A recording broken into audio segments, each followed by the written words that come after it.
بسم الله الرحمن الرحيم. الحمد لله رب العالمين والعاقبة للمتقين،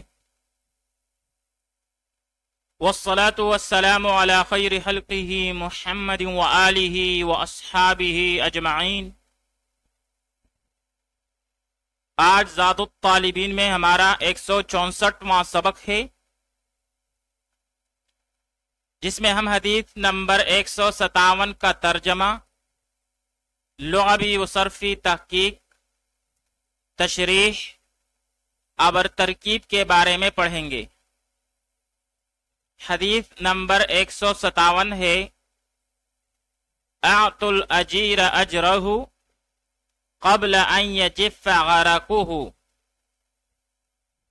اعطوا الاجیر اجرہ قبل ان یجف غرقہ۔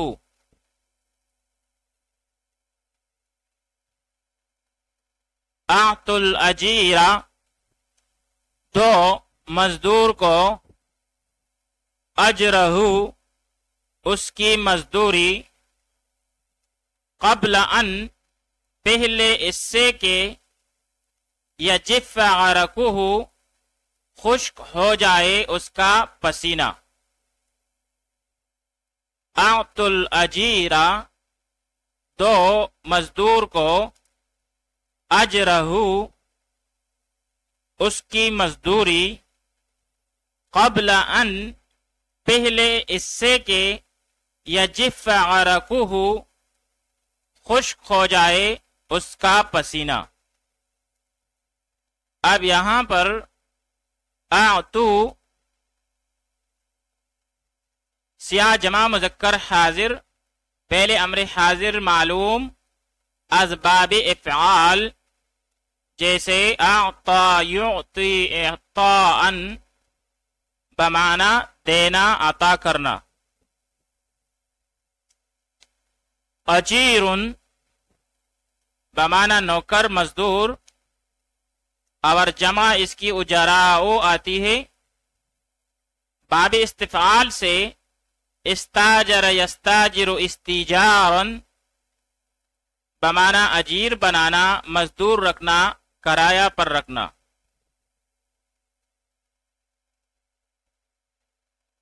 یجف، سیاہ واحد مذکر غائب، پہلے مضارع معلوم اسباب ضرب یضرب، جیسے جف یجف جفافا، بمعنی خشک ہونا، سوکھنا۔ اور باب نصر ینصرو سے جف یجف جفا، بمعنی اکٹھا کرنا، جمع کرنا۔ غرق، بمعنی پسینہ۔ ایک اور لفظ ہے غرق، یعنی را کے سکون کے ساتھ، بمعنی وہ ہڈی جس کا اکثر گوشت اتار لیا گیا ہو اور توڑا عمدہ باریک گوشت لگا ہوا ہو۔ اسی طرح ایک اور لفظ ہے غرق، یعنی عین کے کسرہ کے ساتھ، تو اس کا معنی ہے جڑ یا اصل یا وہ رگ جس سے بدن میں خون دوڑتا ہے۔ آئیے اب اس حدیث شریف کی تشریح پڑھ لیتے ہیں۔ جب کسی ضرورت کے لیے آدمی کسی سے کوئی کام لے تو اس کام کے ختم ہونے پر اس کی مزدوری اس کو دے دے، اور اس کی مزدوری کے ادا کرنے میں ٹال مٹول سے کام نہ لے۔ انسان کی محنت اس کی زندگی کا ایک قیمتی اثاثہ ہوتی ہے، اس سے فائدہ اٹھانے کے بعد اس کی اجرت نہ دینا نہ صرف شریعت اسلام کے خلاف ہے بلکہ شیوہ انسانیت کے بھی خلاف ہے۔ اسی لیے آپ صلی اللہ علیہ وآلہ وسلم نے فرمایا کہ مطل الغنی ظلم، یعنی غنی کا ٹال مٹول کرنا ظلم ہے۔ ایک روایت میں آتا ہے کہ آپ صلی اللہ علیہ وآلہ وسلم نے فرمایا کہ اللہ تعالیٰ ارشاد فرماتا ہے کہ 3 شخص ہوں گے کہ قیامت کے دن میں ان کا خصم یعنی جھگڑنے والا ہوں گا۔ ایک وہ شخص جس نے میرے نام پہ قسم کھائی یا وعدہ کر لیا پھر دھوکہ کر گیا، اور دوسرا وہ شخص جس نے کسی آزاد کو بیچا پھر اس کی قیمت کہا گیا، اور تیسرا وہ شخص جس نے مزدور لیا اجرت پر تو اس سے کام پورا لیا مگر اس کی اجرت اس کو نہ دی۔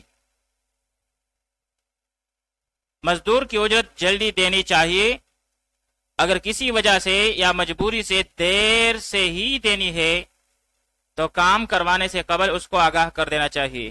دھوکہ کرنا اور مزدور کو تنگ کرنا ناجائز اور حرام ہے۔ حدیث کے الفاظ میں یجف عرقہ کہ اس کے پسینہ خشک ہونے سے پہلے اس کو مزدوری دے دو، یہ مبالغہ کے طور پر فرمایا گیا ہے، مراد اس سے جلدی ادائیگی ہے۔ آئیے اب اس حدیث شریف کی ترکیب پڑھ لیتے ہیں۔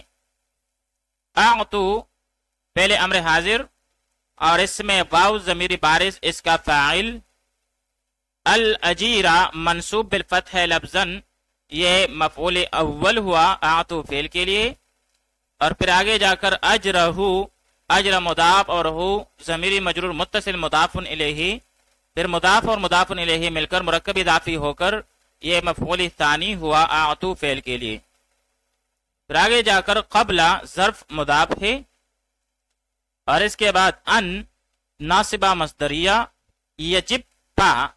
یجفا یہ فعل مضارع ہے، غرقہ عرقو مضاف اور ہو ضمیر مجرور متصل مضاف الیہ، اور پھر یہ دونوں مضاف اور مضاف الیہ مل کر مرکب اضافی ہو کر فاعل ہے یجفا فعل کے لیے، پھر فعل اپنے فاعل کے ساتھ مل کر جملہ فعلیہ خبریہ ہو کر بطاویلی مصدر بوجہ ان یہ مضاف الیہ ہوا قبل ظرف مضاف کے لیے، پھر مضاف اور مضاف الیہ مل کر یہ مفعول فیہ ہوا اعطو فعل کے لیے، پھر فعل اپنے فاعل دونوں مفعولوں اور مفعول فیہ سے مل کر جملہ فعلیہ انشائیہ ہوا۔